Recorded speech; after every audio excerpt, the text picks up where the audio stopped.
Right now, after every meal you eat, glucose enters your bloodstream faster than your body can clear it. The spike that follows is not a minor fluctuation. It is a physiological event that, repeated 3 times a day, every day over years, cumulatively determines your fasting glucose, your insulin sensitivity, and your long-term metabolic health. And in most people, it is happening at a magnitude that a 10-minute walk could measurably reduce, starting with the very next meal. Not a 30-minute walk, not a gym session, not a change in diet. A 10-minute walk at a comfortable pace, taken immediately after eating, produces a specific biological effect that nothing else in that window can replicate, and that a study published in Scientific Reports in July 2025 has now quantified with precision. The question is why 10 minutes immediately after eating produces that effect, and why the same 30 minutes of walking taken half an hour later does not produce the same result. The answer changes how you should think about every meal you eat. Think of your bloodstream after a meal as a highway that just received 3 times its normal traffic volume in the space of 20 minutes. The standard system for clearing that traffic has one mechanism. Insulin, produced by the pancreas, acts as a traffic light that signals cells to open their glucose uptake channels and absorb the flow. The problem with this system is that the traffic light takes time to cycle. Insulin is released, travels to target cells, binds to receptors, triggers a signaling cascade, and then the glucose channels open. The peak traffic jam happens before the light has fully cleared the road. Walking immediately after eating activates a second lane on the highway that does not need the traffic light at all. Here are the 5 things that happen as a result, and how they accumulate over 14 days to change fasting glucose. Number 1. Muscle contraction activates GLUT4 without insulin. Inside skeletal muscle cells, glucose enters through transporters called GLUT4. Under normal conditions, GLUT4 transporters are stored inside the cell and are brought to the cell surface by insulin signaling.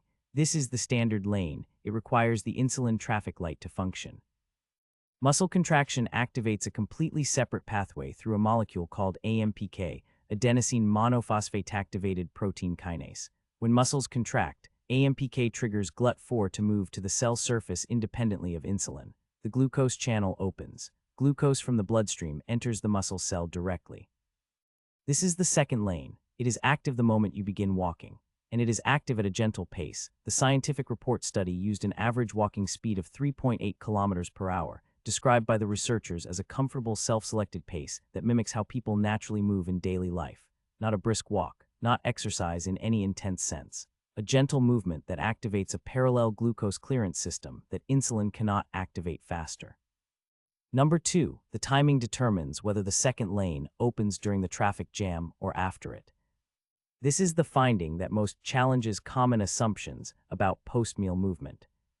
The standard advice has long been to wait 30 minutes after eating before exercising, to allow digestion to begin before redirecting blood flow to muscles. The Scientific Report study specifically tested whether this 30-minute delay changes the outcome compared to walking immediately after eating.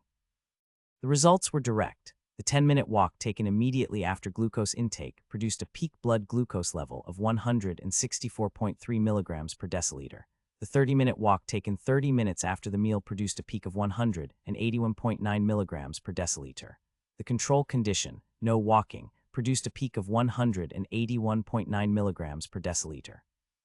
The 30-minute delayed walk produced the same peak glucose as not walking at all.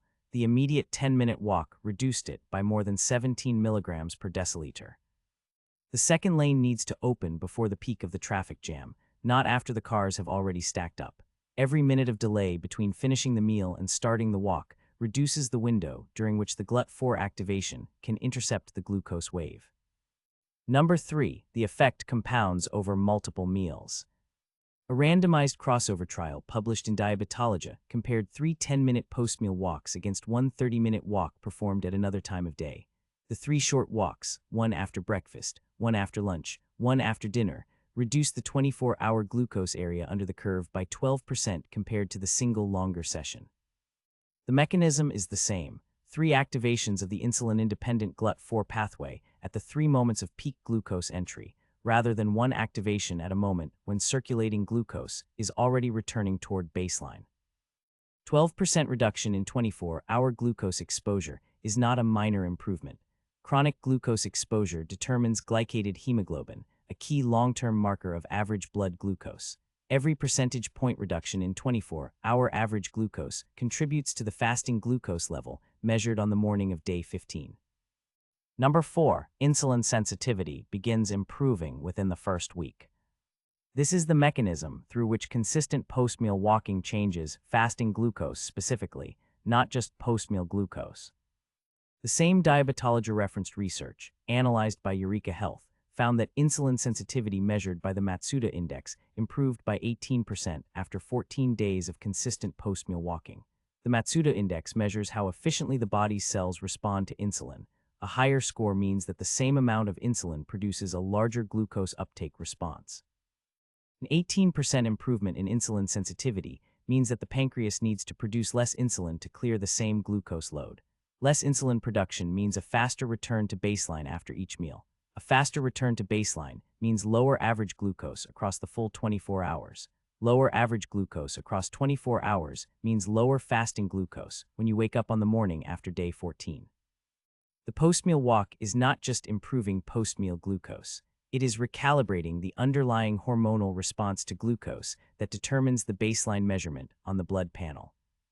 Number 5, fasting glucose reflects the accumulated pattern of post-meal glucose management. Fasting glucose is not an independent measurement. It is a lagging indicator of how well the body has been managing glucose during the non-fasting hours. A body that consistently produces large post-meal spikes with slow clearance and sustained insulin elevation arrives at the next morning with a higher fasting baseline than a body that clears post-meal glucose efficiently. The 14-day timeline in the research represents approximately 42 post-meal glucose events, 3 meals per day, 14 days, each one intercepted by a 10-minute walk that reduced the peak and shortened the clearance time. Across 42 events, the cumulative effect on the system's baseline becomes measurable. The body's glucose regulatory system operates on patterns, not isolated measurements. What the fasting glucose reading shows on day 15 is the output of the system after 42 inputs have been processed differently than the 42 inputs in the preceding 2 weeks. Before the protocol, nothing here replaces medical guidance. If you have diabetes, cardiovascular disease, joint conditions, or are pregnant, speak with your doctor before changing your post-meal movement patterns. For people with diabetes, taking insulin or medication affecting glucose post-meal exercise can produce hypoglycemia and requires specific monitoring and guidance from a healthcare professional. The mechanisms described here apply to glucose metabolism in healthy adults and should not be interpreted as a treatment for any specific condition. The practical protocol is the simplest one in the entire body of fasting and metabolic research. No equipment, no change in what you eat, no timing window for your meals. Within 5 minutes of finishing each meal, the largest 2, if not all 3, begin walking at a comfortable pace for 10 minutes. The pace does not need to be fast. 3.8 kilometers per hour produced the results in the research. Comfortable, sustainable, gentle movement that activates the second lane before the traffic peaks. For 14 days, consistently, every meal if possible, then measure fasting glucose on the morning after day 14. The second lane was always there. It just required the right moment to open it. If this changed how you think about the 10 minutes after every meal, subscribe and leave a like. Tell me in the comments, did you know the immediate post-meal window mattered more than the total minutes of walking, or have you been waiting before you move?